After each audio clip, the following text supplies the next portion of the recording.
Hello கனிங் channel people, Bigg Boss தமிழோட அடுத்த சீசன் ஸ்டார்ட் ஆக போகுது அப்படின்னு தான் சொல்லணும். ஆரம்பத்துலேருந்தே வந்து இதை பற்றி பேச்சுகள் சோஷியல் மீடியாவில் அதிகரிச்சுட்டே வந்துட்டு இருக்கு. யார் கலந்துக்க போகிறா, எப்போ கலந்துக்க போகிறாங்க, எப்போ ஸ்டார்ட் ஆக போகுது, செட்லாம் எப்படி அனௌன்ஸ் பண்ணிட்டாங்க அப்படின்னு சொல்லி நிறைய கேள்விகள் இருந்தாலுமே யார் ஹோஸ்ட் பண்ண போகிறா அப்படின்ற கேள்விகள் இருக்குது. ஸோ ஸ்டார்டிங்லேருந்தே நிறைய பேர் வந்து கமல் சார் தான் ஹோஸ்ட் பண்ண போகிறார், நீங்கள் வேறு ஏன்ப்பா அப்படின்னு சொல்லிட்டு இருந்தா, நேற்று நம்ம ஹாண்டவர் சைட்லேருந்து ஒரு அதிர்ச்சிகரமான போஸ்ட். அதுதான் என்னன்னா, 7 வருஷ பயணம் இதோட முடியுது, நான் அடுத்த சீசன் பிக் பாஸில் வரப்போகிறது இல்லை அப்படின்னு சொல்லி.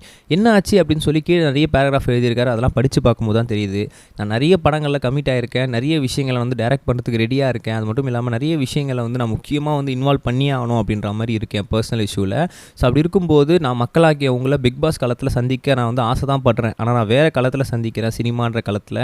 என்னால் பிக் பாஸ் ப்ரெஷரை ஹேண்டில் பண்ண முடியல. ஏன்னா வந்து ஒரு பக்கம் ஃபேமிலி பிரச்சனை இருக்குது, ஒரு பக்கம் வந்து நான் வந்து சினிமாவில் ப்ரெஷர் கொடுத்துருக்கேன். ப்ளஸ் என்னால் பிக் பாஸ்லேயே ஹேண்டில் பண்ண முடியாது. அதனால் இந்த சீசன்லேருந்து நான் விடைபெறேன். இந்த 7 சீசன்லேயும் நான் நிறைய கற்றுக்கிட்டேன். அந்த டீமுக்கு நான் ரொம்ப நன்றி சொல்கிறேன். கண்டஸ்டன்ஸ்க்கு நான் ரொம்பவே நன்றி சொல்லேன். எனக்காக நிறைய பணிஞ்சு போயிருக்கீங்க. அது மட்டும் இல்லாமல் எனக்காக நிறைய உதவிகள் பண்ணியிருக்கீங்க.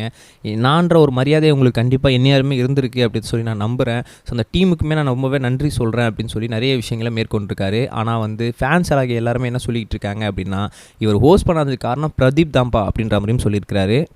என்னங்க சொல்கிறீங்க அப்படின்னா, எஸ், பிரதீப் தான் வந்து ஸ்டார்டிங்லேருந்தே வந்து போன சீசனில் நிறைய பிரச்சனைகள் கொடுத்துட்டு இருந்தாங்க. அதுக்கப்புறம் அவர் வந்து வெளியே ஆற்றினதுக்கப்புறமே பிக் பாஸை தாக்கி நிறைய போஸ்டர்ஸ்லாம் போட்டிருந்தார். கமல் சாரை தாக்கியுமே நிறைய சம்மந்தப்பட்டான போஸ்டர்ஸ்லாம் போட்டிருந்தார்.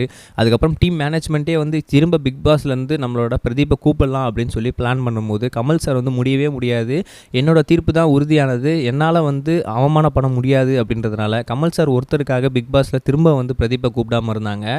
ஸோ இதனால் டீம் மேனேஜ்மெண்ட்டுக்கும் கண்டிப்பாக வந்து நம்மளோட கமல் சாருக்கும் பிரச்சனை வந்திருக்கு. ஸோ அதனால தான் அவர் வந்து அடுத்த சீசன் ஹோஸ்ட் பண்ண மாட்டேன்னு விலகிறாரு அப்படின்ற மாதிரியும் பேச்சு ஏற்படுது.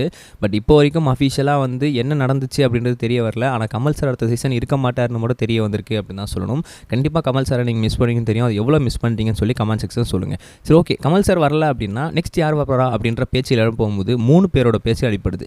என்ன அப்படின்னு பார்த்தீங்கன்னா, நம்ம விஜய் சேதுபதி. எஸ், ரீசெண்டாக கரண்ட்டில் செம்ம டாப் ஆஃப் ட்ரெண்டாக போயிட்டு இருக்காரு. அது மட்டும் இல்லாமல் மக்கள் செல்வன் அப்படின்ற பேர் இருக்கிறதுனால கண்டிப்பாக விஜய் சேதுபதி இருக்கலாம் அப்படின்னும் சொல்லப்படுது. ரெண்டாவது விஷயம் என்ன அப்படின்னு பார்த்தீங்கன்னா, நம்மளோட சிம்பு. எஸ், கிட்டத்தட்ட வந்து பிக் பாஸ் அப்படின்னாலே கமல் சார் சிம்புவா, கமல் சார் சிம்புவா இந்த பேச்சு தான் இருக்கும். ஸோ கமல் சார் இல்லை அப்படின்னால ஆப்வியஸாக சிம்பு தான் இருப்பார் அப்படின்னு சொல்லிட்டு இருக்காங்க. மூணாவது பேராக நீங்கள் யாருமே எதிர்பார்க்காத பேராக சூர்யா சாரோட பேர் அடிபட்டு இருக்கு. மேபி சூர்யா சாராவுமே இருக்கலாம்ப்பா அப்படின்னு சொல்லிட்டு இருக்காங்க. ஸோ யார் என்ன ஏது அப்படின்றது இப்போ வரைக்கும் அஃபிஷியலாக கன்ஃபார்ம் ஆகல. பட் கூடிய சீக்கிரம் கன்ஃபார்ம் ஆகிடும். ஏன்னா வந்து பிக் பாஸ் பற்றி நிறைய விஷயங்கள் இது பண்ணிட்டு இருக்காங்க. கம்மிங் ஆகஸ்ட் 15th அப்புறம் வந்து ப்ரோமோ ஷூட்டுமே ஸ்டார்ட் ஆக போகுது. கண்டிப்பாக அதில் வந்து யார் இருக்கா அப்படின்றது தெரிய வந்துட போகுது. ஸோ இதை பற்றி நீங்கள் என்ன நினைக்கிறீங்க கமெண்ட்ஸ்க்கு சொல்லுங்கள். நம்ம நெக்ஸ்ட் சொல்லுங்கள் கைஸ். பை. இது வரைக்கும் கனெக்டிங் டிவிக்கு சப்ஸ்கிரைப் பண்ணனா மறக்காமல் சப்ஸ்கிரைப் பண்ணிக்கங்க. உடனடி அப்டேட்ஸ் பெறுவதற்கு நோட்டிஃபிகேஷன் பெல்லையும் கிளிக் பண்ணிக்கங்க.